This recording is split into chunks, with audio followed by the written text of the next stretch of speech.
சிவமங்கலம். உணர்வதும் பெறுவதும், உணர்வதும் பெறுவதும். எதை உணர்கிறோம், எதை பெறுகிறோம், சிந்தித்து பாருங்கள்.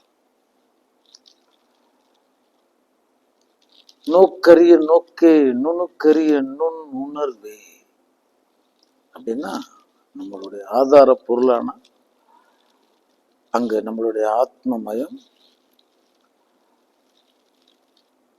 நுணுக்கரிய நுண் உணர்வா இருக்கு. ஆமா, நோக்கரிய நோக்கா நுணுக்கரிய நுண் உணர்வா இருக்கு. இப்ப இந்த சகத்துல நம்ம என்னதான் உணர வந்திருக்கிறோம், என்னதான் பெற வந்திருக்கிறோம். எப்படி மரத்தை மறைத்தது மாமத யானை, மரத்தில் மறைந்தது மாமத யானை. பரத்தை மறைத்தது பார் முதல் பூதம், பரத்தில் மறைந்தது பார் முதல் பூதம். மரத்தை மறைத்தது மாமத யானை, ஒரு பெரிய மாமரம். அதுல ஒரு யானை சிற்பம் செய்யப்படுகிறது. ஆனா அங்கு வண்ண ஓவியங்கள் தீட்டி வைக்கப்படும் பொழுது அது யானை என சொல்லப்படுகிறது. ஆனா அது மரம்தான், மர சிதைவு தான். ஆனா அது யானைன்னு சொல்லப்படுகிறது. அதே போல பரத்தை மறைத்தது பார் முதல் பூதம், பரத்தை மறைச்சிருச்சு அப்படின்னா இறை தன்மை, பரம்பொருளினுடைய தன்மை இது மறைச்சிருச்சு. ஆனா பரத்தில் மறைந்தது பார் முதல் பூதம். அவன் தனக்கு எல்லை இல்லை என்று தில்லிதனுள் திருநடனம் புரிபவனாய் இருக்கிறான். எங்கும் நீக்கமர நிறைந்திருக்கும் ஒரே ஒரு ஏக வஸ்துவா அவன் இருக்கான்.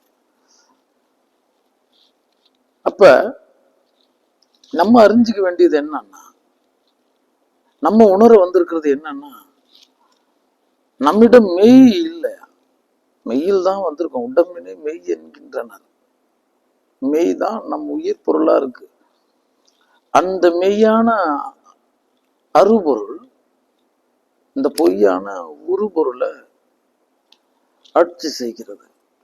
அந்த நேரத்துல அந்த மெய்யை உணராம இந்த தேகம்தான் மெய், இந்த தேகத்தினுடைய தேவைகள், இது கருதுனது, இந்த மன அமைச்சல்கள், இதுதான் மெய்.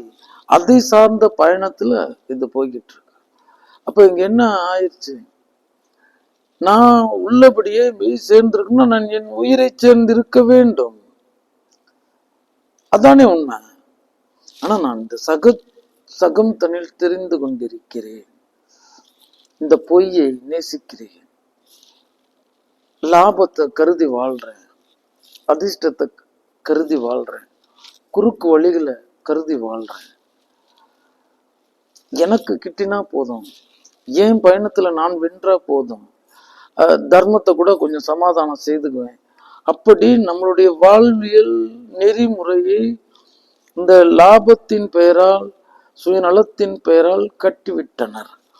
அப்ப இந்த சகத்துல நம்ம உணர வேண்டியது மெய் தான். மறந்து விடாதீர்கள், நம்ம மெய் உணர்வை பெற வந்திருக்கிறோம், மெய் இயலை பெற வந்திருக்கிறோம். மெய் என்று நாம் பெறத்தக்கது ஒன்றே இல்லை, அதான் வாய்மையே வெல்லும் அப்படின்னு சொன்னாங்க. அதான் சத்தியம் சிவம் சுந்தரம் சொன்னாங்க. சத்தியம் தான்ப்பா முதல்ல, அடுத்தது தான்ப்பா சிவம் என சொல்லப்பட்டிருக்கு, அதுக்கு அடுத்தது தான்ப்பா சுந்தரம். இது வடிவத்தை தெரிஞ்சுக்கணும். சத்தியம்ங்கிறது, இந்த மெய்ங்கிறது கடைபிடி கடவுள். நான் கடைபிடிக்கிறதுக்குன்னு ஒரு கடவுள் இருக்காங்க, அது சத்தியம். சத்தியம் சிந்திக்கிறது, சத்தியத்தை காண்றது, சத்தியத்தை பேசுறது, சத்திய நிலைப்பாட்டில் நான் நிலைத்திருத்தல், சத்தியம் சத்தியம் எனக்கு அப்படின்னு அதன் பெயரால பயணிச்சுட்டு இருக்கிறது. இது நடைமுறை கடவுள், செய்கை கடவுள், சத்திய செய்கை கடவுள் சத்தியம். சிவம்ங்கிறது தொழும் நிலையில இருக்கிற கடவுள். இதுவும் கடவுள் தான், இவரும் கடவுள் தான். இவர் தொழும் நிலையில இருக்கார். சுந்தரங்கிறது நான் அது ஆன நிலை தான். சத்தியம் சிவம் சுந்தரம். முதல்ல நேசி, யோசி, அதுக்கப்புறமேட்டுக்கு அது ஆகு அப்படின்னு சொல்றதுதான். இப்ப நம்ம இங்க உணர வேண்டியது மெய், அவ்வளவுதான். மெய் அன்றி நம்ம அடையிறதுக்கு இங்கு ஒன்று இல்லை. ஏன்னா நமக்குள்ளார பொய் இருக்கு. நம் வாழ்வில் பொய் இருக்கிறது. நம் உண்ணும் உணவில் பொய் இருக்கிறது. நம்மளுடைய உழைப்பில் கூட வாசி இருக்கிறது, குற்றம் இருக்கிறது. ஏதோ இந்த நவநாகரிக அலங்கார ஆடம்பர படாடோப இந்த உலகத்திற்கான ஒரு வாழ்வை நம்ம கருதி நம்ம பொய்யுக்குள்ள புகுந்துட்டோம். பொய் பிரதானிகள் ஆயிட்டோம். அதிர்ஷ்டத்தை நம்புற மனிதர்களிடத்துல என்ன சொல்றது? இப்படி வந்துடாதா அப்படி வந்துடாதான்னு வழி தேடும் மனிதர்களுக்கு நம்ம என்ன சொல்றது? ஒன்றுமில்லை என் செல்வங்களே. இதெல்லாமே நீங்க சொல்ற எல்லாமே அலங்கார குப்பைகள், எல்லாமே ஆட்கொள்ளி என்பதை மறந்து விடாது. உன் உயிர் பொருள் அன்றி இங்க நீ காணுவது எல்லாமே ஆட்கொள்ளிதாங்கிறத மறந்துடாதீங்க. இந்த உலகத்துல நீங்க பழக வேண்டியது மெய்யை நீங்க அடையணும்னா நிராசை பழகணும். ஆமா, நிராசையை பழகிறது. விட்டதோடு அடங்க கற்றுக்கொள்ளுதல். உழைப்புக்கேற்ற ஊதியம் இந்த சகம் தருகிறது. அதோடு நம்ம நின்றுக்கணும். அதுலேயும் சில சதவீதத்தை நம்ம இந்த சகத்திற்கு சக ஜீவன்களுக்குமானதா ஆக்கி வாழணும். எப்படி நம்ம மூலன் சொன்ன மாதிரி, யாவருக்குமாம் இறைவருக்கு ஒரு பச்சிலை, யாவருக்குமாம் பசுவிற்கு ஒரு வாயுறு, யாவருக்குமாம் உண்ணும் போது ஒரு கைப்பிடி. ஒவ்வொரு நேரம் நீ உண்ணும் பொழுது ஒரு கவலம் இந்த சகத்திற்கு தராது உண்ணாதே, பாவம் வந்து சேரும். மூலன் சொல்றான், யாவருக்குமாம் பிறர்க்கு இன்னுரை தானே. உண்மையான ஜீவகாருண்யத்தை, உண்மையான விருந்தோம்பல், உண்மையான தான தர்மத்தை முன்றி போதித்தவன் மூலன்.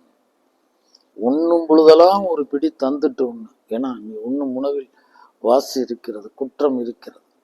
கடவுள் தர்றதுலேயே குற்றம் இருக்கு. வாசி தீரவே காசு நல்குவீர், மாசின் மிளலில் ஏசல் இல்லையே. திருஞான சம்பந்தமூர்த்தி நாயனார் சிவனாரிடத்தில் பாடுகிறார். அது மாதிரி நமக்குள்ள பொய்யால் நிறைந்திருக்கிறோம், பொய்யில் நிலை நின்றிருக்கிறோம். சத்தியமா இருக்கு. இதை முதல்ல உணருங்க. என் குருநாதன் அதான் சொன்னான், குமரா, சத்தியம் ஏற்பதற்கு முன்பு நீ 100% அசத்தியத்தின் பெயரால் வாழ்ந்து பழகினவன் என்பதை உனக்கு 300 முறை கூறு. ஏன்னா இந்த உலகம் நமக்கு என்ன சொல்லி கொடுத்துருக்கு? எதிர் வீட்டுக்காரனா அண்டை வீட்டுக்காரனா சண்டை வீட்டுக்காரனா தான் காட்டியிருக்கு. இங்க எதிரில் என் சகோதரன் இருக்கிறான். இங்க அண்டையில் என்னுடைய சகோதரி இருக்கிறான். இது ஒரு சுவாச ஒரு காற்று கருவறையின் ஊர்த்தாய் வயிற்று பிள்ளைகள் நாம் எல்லாம் உணர மறந்த உத்தம மனம் படைத்தவர்கள், பிராண பண்டத்தவர்கள், உயிர் வரையில் தொடர்பில் இருப்பவர்கள், காரண காரியம் இல்லாமல் ஒருவருக்காக ஒருவர் உதவ வேண்டியவர்கள், ஒருவருக்காக ஒருவர் வருந்த வேண்டியவர்கள், ஒருவருக்காக ஒருவர் துன்பம் ஏற்க வேண்டியவர்கள். இப்படி இங்கு நிறைந்திருப்பது எல்லாமே ஒரு சகோதரன் தான். இந்த மெய் உண்மையை அடையணும், உயிர் மயமா வாழணும், சத்தியத்தை நமக்கு போதிச்சுக்கிட்டு இருக்கணும், சத்தியர்களை சிந்திச்சுக்கிட்டு இருக்கணும்.